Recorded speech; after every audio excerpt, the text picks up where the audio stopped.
Okay, this is the third of a set of videos doing this drawing of a wrench. It includes ellipses, ogies, some interesting constructions, and kind of a tough one. I think a lot of people, not required, but what I'm going to do with this is then show you, also take you through the plotting. Remember, we made a box here. We know the size of the box. We're going to use Viewports, and then show you how this stuff actually then converts into something called SketchUp and Sketchy Physics, and then eventually Inventor. All right, so we're almost done here with this. One thing that helps your eye very often is by putting things then on the right layer as you accumulate them through. So as I go here, clicking this all the way around, left clicking, what I'm doing is making a selection set, and then I can change all of that selection set to something called the object there. And the last thing, of course, we didn't do is trim out this piece there.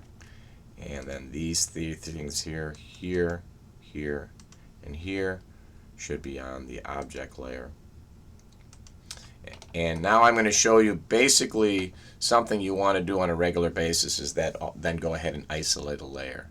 Now isolating layers are a special tool here, though I still would recommend that anyone before you isolate a layer, you tend to do this. You say a new layer state and then you're kind of just making these up. Sometimes they're going to be important, sometimes you just all state one. I hit close here. So now I can do very often layer isolate. I'm going to isolate that layer there. And I have something that it's going to be a little bit easier to kind of think about when I do a p-edit. Grab this thing here. Yes, join, cross.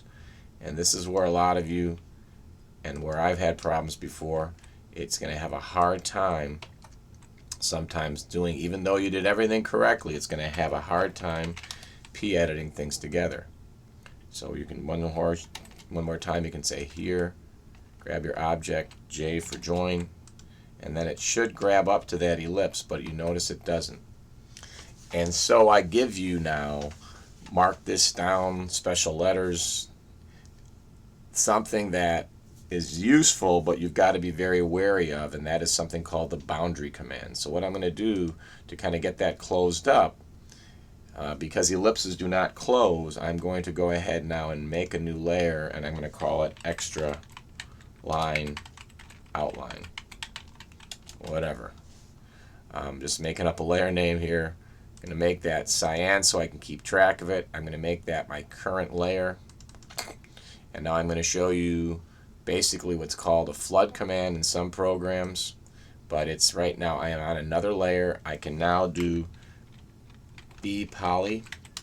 I have a choice here of polylines, which I'm in island detection, lots of stuff, but basically what you do is you pick a point, and you notice there it actually closes it up. Ah, interesting. It could not define a polyline, but it did define a region. Kind of huge, kind of nice, kind of wild. And of course it didn't do anything else, so that's what you've got now, is you've got an extra set of line work there. Okay, so you might not want that, but when it comes to solid modeling, I'm going to point a couple things out here. This structure here is actually something called a concave shape, meaning it's got some concavity, which means there are some points inside this shape where you can't see the other part of the inside. And so that's going to be problematic in some software. And so what we're going to end up doing eventually is to break this thing up into pieces where anything within any particular one piece can see anything else, particularly when we get around in here. So that'll going to come up in a little bit. Remember, you can go and look at all your layers here, turn them all on. Some of you know Windows skills. You can grab this, shift down here, turn everything on, right? Unfreeze everything, and then really double click on something that makes more sense, and then perhaps turn off what you don't want to see, the hidden and the extra outline. I'm going to close that up. And now you've got perhaps something that you might like, not like. And there's a couple things that you have to be aware of now. This box here was defined and it was there just to make a view. This is not centered in it. There's all kinds of ways we're going to deal with plotting, but remember we made a view. We can go back to that view by going here. You see how it jumps there. That view, if we say not minus V but V, we can go to that view right here, and we can look at lots of things, including its size, 9 by 6. All right. We have the layers like we like them. Once again, not a bad idea to go here and say, boy, we like that. We're going to go ahead and save over the plot view state. This is the set of layers that are correct. Of course, the view is also called, V for view is also called plot view, which makes it pretty easy when we want to plot. We go over here to your sheet here. You get yourself on the layer called Viewport, and then you make a viewport or make a polyline, a box. I'm going to just do it by the box this time. I'm going to make a rectangle, click here, and make it similar or the same size. In other words, 9, 6. Now when you do this command, and I'll do it for you, though I almost always use the mview command, you can go to this idea of viewports. One of the viewports is going to be convert object to viewport. Okay, I'm going to grab that object, convert it to viewport. That's all well and good. That's all I had to do. I made a box the same size or similar. This is called a warm fuzzy in engineering. I made a box that's 9 by 6. My view is 9 by 6, so as I do this, V for view, pick up plot view, set current, okay, and grab that box, I get the warm fuzzy right here of a 1-to-1. Show you that again one more time. I'm double click on the inside. We're going to do that a whole lot starting now, but I'm going to try it this way now with a minus V, right? Restore, view named restore, plot view, and then it does it right inside there. So what you're doing is restoring a view to a viewport, and you're getting that 1.1.1 as I click inside of that. Eventually you're going to see you're going to be able to change properties and everything else on there.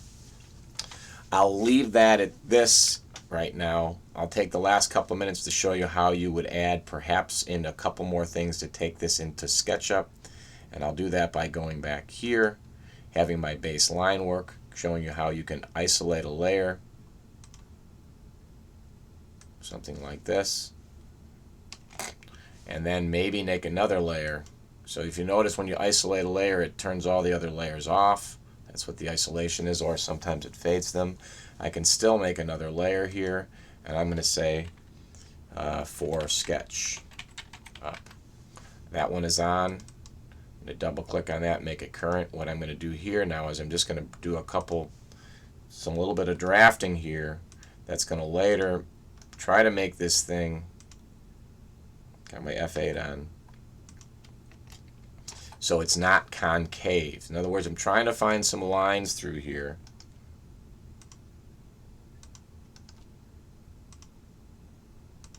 that's going to make this essentially so there's not too much in this shape that's going to not be able to see the rest of the shape. And particularly I'm worried about this bit here because we're going to try to make this into an actual wrench that actually does some torque. So I'm going to go ahead, and this is not going to be perfect, and I'm drafting on the wrong layer, or am I not?